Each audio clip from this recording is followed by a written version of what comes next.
Oh, speaking of great men, do you remember Marquis de Lafayette, his visit to Lexington? I do. How could I forget? That man was like the knight right out of the stories. Brave, humble, and always fighting for freedom. I always thought he was too good to be true. Became an officer at 13, you know. And at 19, he bought his own ship just to come over to help with our cause, even though the King of France forbade it. Forbade it. He forbade it. Forbade it. Not like those other lords who are always seeking fame. No wonder he and our revered George Washington became like father and son. He wasn't here for the glory. He was here for liberty. Yes, he was. And he proved it too. Shot up Brandywine. Brandywine. But still, he fought on. And when the fortunes looked the darkest, he returned to France to beg for help, even though he was under house arrest for defying the king. It was that boat thing, wasn't it? It was the boat thing. It was.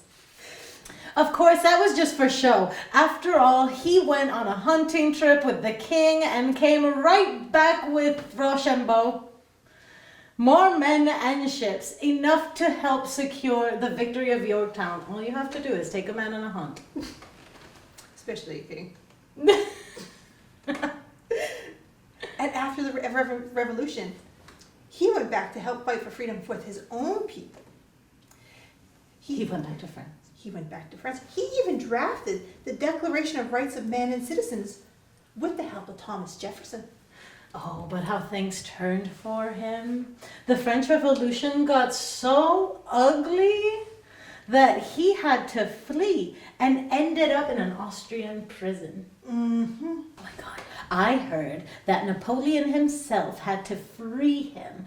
Truly, Lafayette seemed to be in the thick of history his whole life.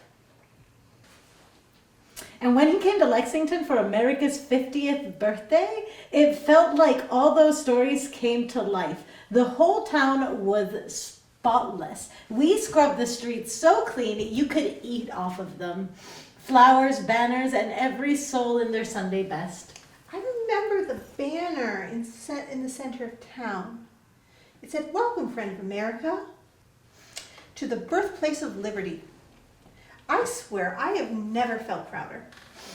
You know, I got to shake his hand. His hand? I got to shake his hand. He looked like he just stepped out of a storybook. A true hero. One of his other stops in Massachusetts was Bunker Hill, where he laid the cornerstone monument. Took a jar of dirt home with him too. So even though he's buried in France, he's still resting on Massachusetts soil. 2 countries, 2 revolutions. Both owe him their liberty. What a man. What a man.